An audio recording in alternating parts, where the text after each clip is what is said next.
Hey everybody, Chris here from Rocket Growth Agency, and today we're going to watch a video together on how to deal with difficult clients. This video actually came up in my feed, and I thought this would be a really cool watch along to do with all of you and comment on this as we go along. I started watching it, and it's really great. It's very solid. The gentleman in the video is obviously a very experienced creative professional, and he's dealt with a lot of these things, and these are things that I talk about a lot when I'm working one-on-one with the creative professionals that I work with. I'm dealing with creative professionals who are running their own business. Some have been in it for a while. Some are just starting out. Things like scope creep, how to talk with clients, how to present pricing, how to deal with overcoming objections to pricing. This guy addresses a lot of these things that I talk about, and I thought this would just be a wonderful way. Watch this video together. Please feel free to drop your comments and questions in the chat below. That way I'm happy to answer them. I also have a video too where I talk about overcoming objections, so I'm happy to give you guys access to that. Just let me know.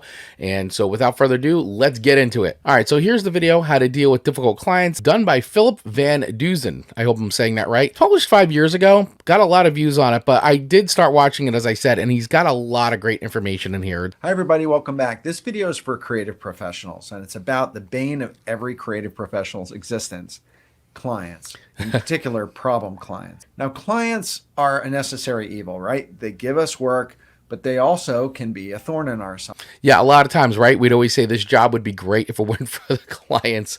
Yeah, you can't do the work without clients, but yeah, a lot of times we work with clients who absolutely love everything that we do, but I think everybody's been through the ringer a few times and has dealt with some of those clients that may not really appreciate or kind of get what you're doing. So we've all been down that road for sure. Clients, you can't live with them. You can't live without them. True. They make us crazy sometimes. There are great clients, but then there are also clients that make our jobs really, really hard. And what I wanted to talk about in this video a little bit is the best way to deal with problem clients. So what's their problem? Let's talk about a few of the problems that clients can have with creative professionals. First of all, price sensitivity. Clients sometimes have a hard time understanding why we charge what we charge for what we do. Yeah, and this comes up a lot, and I'm sure any creator out there or creative professional that's watching this knows for a fact this is something that happens, right? A lot of times we get stuck in that place where maybe we start off with certain pricing much lower than what we should be charging because we're starting out and we're just trying to feel it out. But the problem is oftentimes a lot of creative professionals stay at that price. But when they finally do raise their price, kind of really begin to raise and charge what they're actually worth, this is where sometimes the rub happens with some of those clients you've been working with, and all of a sudden you go and you present a project to them at your new pricing, which is the price you should be charging at, and they're going to challenge you, and they're going to come at you and be like, well, why are you charging this much, and why are you charging that much,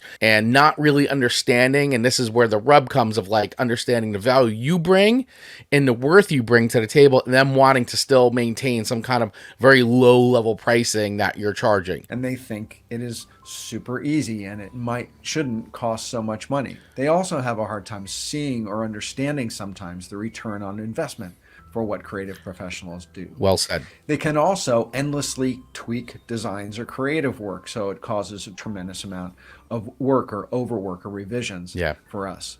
They can also do what I call design by committee, which is way too many stakeholders get involved in the creative process, where suddenly in the middle of a project, you're hearing from the client's niece about what she thinks about a color. Yeah, and that's something that does happen a lot. The design by committee, I'm glad he brought that up, because that is something that you do get a lot of times, especially in my past working with a lot of typically you'd see a lot of that in the marketing agency world. You know, you get a lot of design by committee, edits by committee, comments by committee.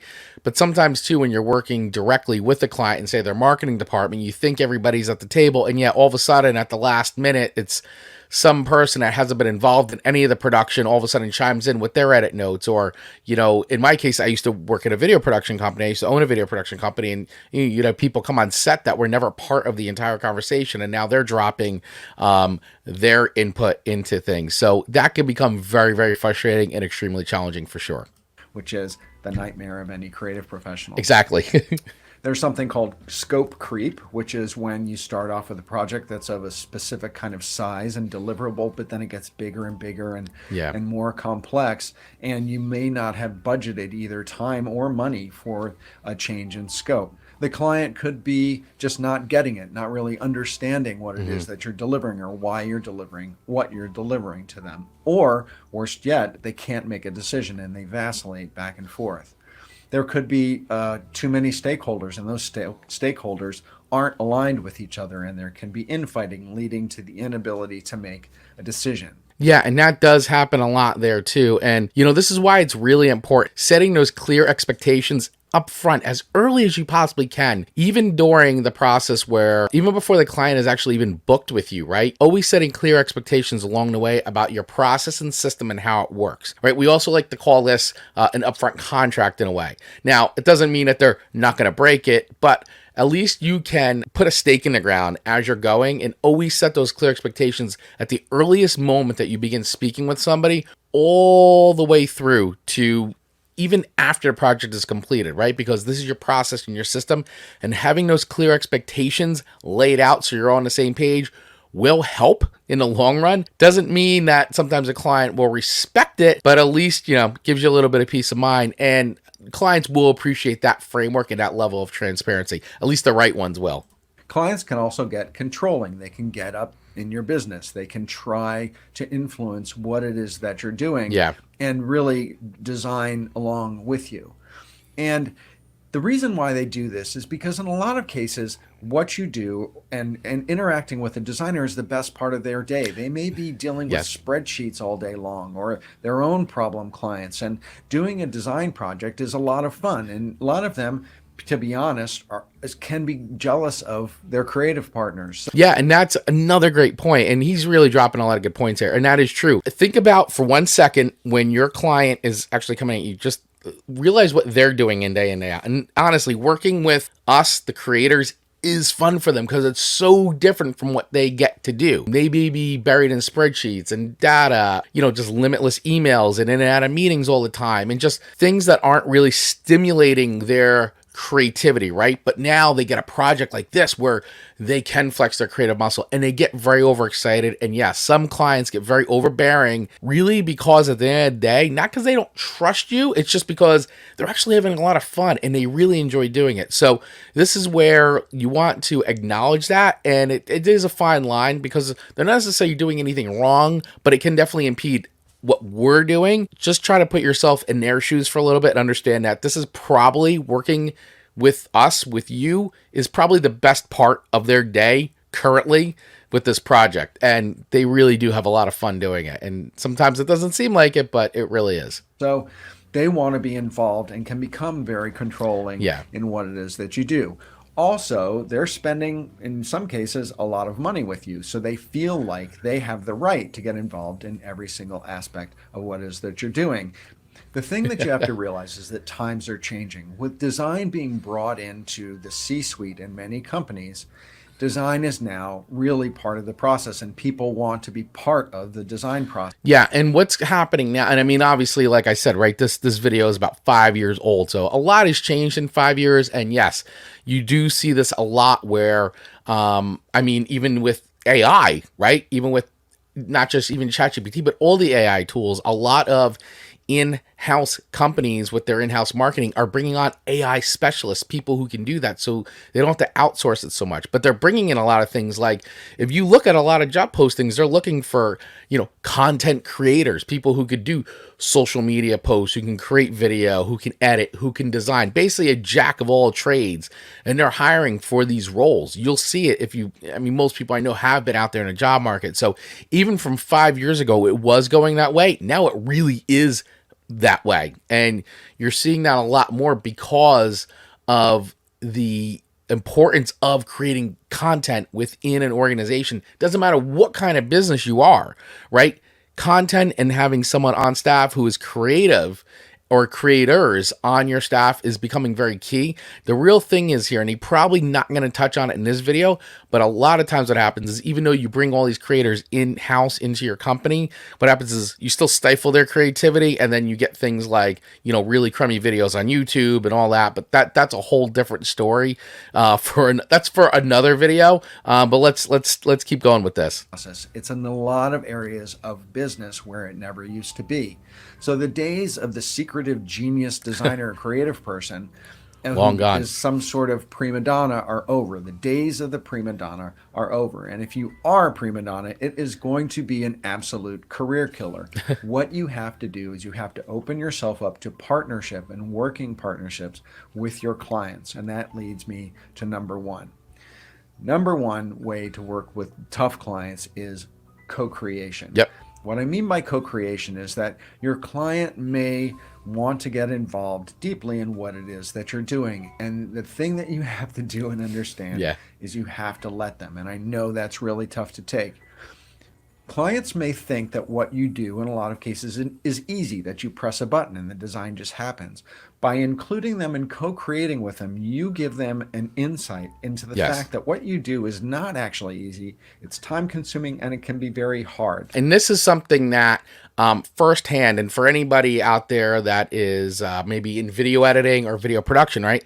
My company, my old video production company I used to own, we had an editing suite, and we at one point had 4 editors on staff, but we had it so that way it was set up that clients could come in if they wanted to. Now, I would say 90% of the time, everything was done remotely, right? You do the edit and you put it up on Vimeo or something and they could review it. But you definitely had clients that came in and at least wanted to sit in on at least the first pass of an edit and just be part of the process. And I always say, listen, invite them in, because I will say 99.9999% of the time they would go, wow, this is way more difficult. I didn't realize this is what was involved. I always would hear that wow, I didn't realize how much went into this. I agree with this. It could be a little bit daunting, but involve them in the process so that way they understand. And here's the thing too, is most of the times when they do that, now it clicks for them, especially first time clients. The value you bring to the table, they really start to see it, because what we do sometimes is so a little bit nebulous, right? It's not so tactile. You can't really touch it. It's visual and they get it, but like, what does it take to get something on screen or on this piece of paper or these words or, you know, the art, right? It doesn't just appear, right? There is a whole process that happened. The client doesn't do this every day. They don't do it day in and day out. They don't always know how the sausage is made, right? Or how the sauce is made. So letting them in a bit on how that is done usually is very eye-opening for them. And for clients that have done it before, it is very exciting for them. So I agree with this co-creating. And also, if he doesn't mention it here, one more tip on this is that this is why it's important when you have kickoff calls with your clients. And once again, this comes back to setting expectations, is to define roles and actually have that open dialogue about it. Let them know this is how our process works. This is what the roles are, who's on a team, who does what, and what the client expectation is, how they're going to be involved in the process, right? If you lay all those things out, right, now you're automatically involving them. And once again, you're setting a stage and setting the expectations from the start, how the client can co-create with you and be involved in the process. It improves and increases their respect for your skills. Yep. And it makes them feel a part of the process. And when they feel a part of the process, they are more apt to support the decisions that you make around aesthetics and strategy than if you were to try to do everything in a black box and keep them separate from it. The second way... Yeah, demystify the process, right? Don't be the creative genius in the corner and we're going to create, magic and then come back and show it to you. Like, don't do that. It doesn't work. To deal with problem clients, and this is a really important one, is to have a clear creative brief. You've got to get down on paper what the project is, the scope of it, the strategy of it, the customer target, etc. Yeah, and a great thing here, and he's probably going to talk about it, is in his brief is, what's the playbook? How are you going to do what you're going to do? In our proposals, a lot of time, we actually put that, what is the process, right? What is going to happen in the next steps? And so you can actually take your next steps, once again, your process, reiterate it, and you could create this as a template and then plug in the actual components that relate to this project. And that's something clients will absolutely appreciate, especially your clients that are very task oriented and love that organization, right? A project management standpoint. You have clients that are very analytical and love that kind of structure.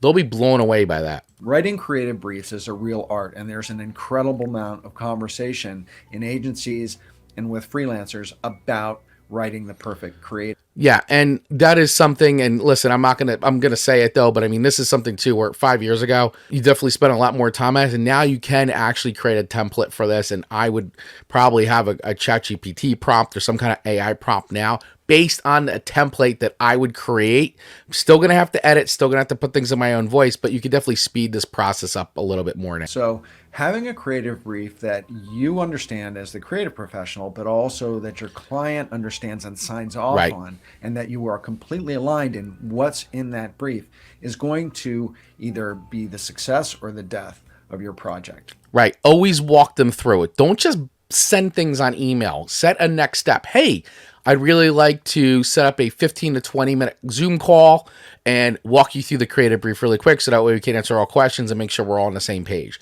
Stuff like that, once again, upfront contract, setting clear expectations will really save you a lot in the long run. Number 3 is mood boards and analogs. I'm a big fan of using mood boards earlier in the design process, and also Agreed. brand analogs to try to get an idea of where the client is aesthetically and where they are strategically in terms of what they want to be when they grow up. Right. What do they want their brand to be? Who do they admire? What are they aspiring to? To get a good idea of this aesthetically is really helpful for a designer to understand where the client's head is at. The closer you are to understanding that, the less chance you have of developing a problem client. Exactly. You really want to, once again, always be on the same page. And these mood boards and things that he's talking about don't have to be so super specific. They don't have to be spot on, right? This is just, once again, to get the client's understanding of the style, the look, where you're coming from, the inspiration, because you really want them to sign off. The worst thing you want to happen is get to the end of your project and everything's done and the client look at you and go, what is this? This isn't what I wanted. Now, if they say that after they've signed off on everything, because that's it, always a buy-in, sign off, buy-in, sign off, right? Always on the same page. If you've done all that and still at the end they're doing it, not really on you. There just seems to be some dysfunction going on with that client. Still a problem you got to deal with. But if you can get all those steps done along the way, you will save yourself a lot of heartache in the long run. And at least you've done what you were supposed to do as a professional, as a service provider, to make sure the client and you are lock in step. Number 4 is clear decision-making criteria. Just like the brief is incredibly important, be really clear about who the stakeholders are who are going Yes. to be making the final Yes. decision on the creative project. This is probably one of the most important parts of this entire video right here. And that is find that out from day one. Who's involved with making the decisions and the final sign-offs on the project? Who from the team needs to see it? Like, fine, if I got to CC 20 people on the email, not ideal, but I want to know who needs to be involved in this. And ultimately, at the end of the day, who's making the final call on this? You have to know this. You really got to know. Do not leave it to chance and do not be surprised at the end of the project. Now, like he did Mervyn just before, somebody may come in at the end of the day and be like, well, but you will have, hey, I thought, there's a conversation you can have with the client. Like, listen, I understand we've got these notes. This is why we talked about at the start, so that way we can save time and money. Who's involved, who's in the decision-making process. These notes are coming a little bit later in the process. So this is why we had this conversation ahead of time to deal with that. So I want to hear more about how he deals with this or what his suggestion is. But I'm telling you right now, this is one of the most important parts of this process.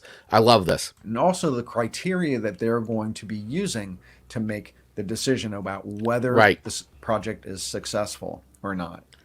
Number 5 is closely related to number 4. Number 5 is about making the decision of the success of a project based on strategy and not purely aesthetics. Yes, aesthetics around design and any creative product are important, but if you link that with a strategic approach, then you're talking about something that the client can understand. If you're basing your decisions about what you present on strategy, on semiotics, on color, on a customer avatar, on a particular market, to the competitive landscape, and positioning your work and describing your work and presenting your work In that context, you are essentially boxing the client into a decision to make, saying yes to what it is that you're presenting. So Right. if you are framing your creative work out strategically and they are agreeing to the strategy, then it's not just a beauty contest. And Correct. if you're working purely on aesthetics, then it comes down to what the client likes or doesn't like. And we all know that that's not the best way to go about it. Right. That could be very, very subjective. And he makes an excellent point here is you're leaving things up to chance at that point. So if you have a very clear, once again, the playbook, right? What's the strategy up front? Obviously the aesthetics and the beauty of the look and feel of it, right? The visualness of it, if we're talking about video or design or illustration or animation or anything that's in the visual side, right? Having that sign off all along the way is really, really key. This is why you want to have a good strategy going into it. What's the point? What's the goal? What are the takeaways, right? All those things are discussed ahead of time. So that way, when you are in the creation process and getting near and you're in production and even post-production and all that, that you have hit all the bases for the client. You don't want to just leave it purely on the visual standpoint, because this is where subjective comes in. And this is where it's like, well, one person likes it, this person doesn't like it, and the CEO's not feeling it. And yeah, and Bob's cousin, who apparently is his advisor that doesn't work for the company, has a feeling on it as well. This is where, yes, you can absolutely get trapped. Lead with strategy. What's the goal of the project in the first place? We're not just creating a video to create a video. We're not just creating ad or graphic images for the sake of what is the goal behind it? Stick with that. And then obviously the visual aspect of it. So that way they're working in tandem and you're not judging it purely on aesthetics alone. Number 6 is always over deliver. Yeah. By always over delivering, both in the product that you're presenting and the customer service that you're giving and the communication, the client is going to be more likely to stay a good client, and they're more likely to recommend you Yes. to other businesses and other coworkers down the line. This is why having core values for your business is super important, right? Even as a solopreneur and entrepreneur, core values, how you do business, what's the client experience? That's the thing that is going to differentiate you. Even as a freelancer, it'll differentiate you. What is the client experience all the way through? He just said a great point there. The service, right? The client service. What happens before, during, and after you deliver, and even after you deliver. That experience is the thing that's going to get you hired over and over again. How you treat people like rock stars, how you always over deliver. Now, I like what he's saying here is over deliver. It's not giving away things for free, right? We're not just going to give them endless edits and things like that. It's about over delivering by creating a dynamic client experience that they are going to say, wow, you really brought the value. Not only did you edit my video, you came up with great strategy, you were super supportive along the way, great customer service, great communication, great ideas, you were very friendly to work, like all those things. You want to hit all those boxes. That is the thing that will differentiate you at the end of the day and will get you more business 100% every single time. And word of mouth marketing is the best marketing Yes, it is. you can get.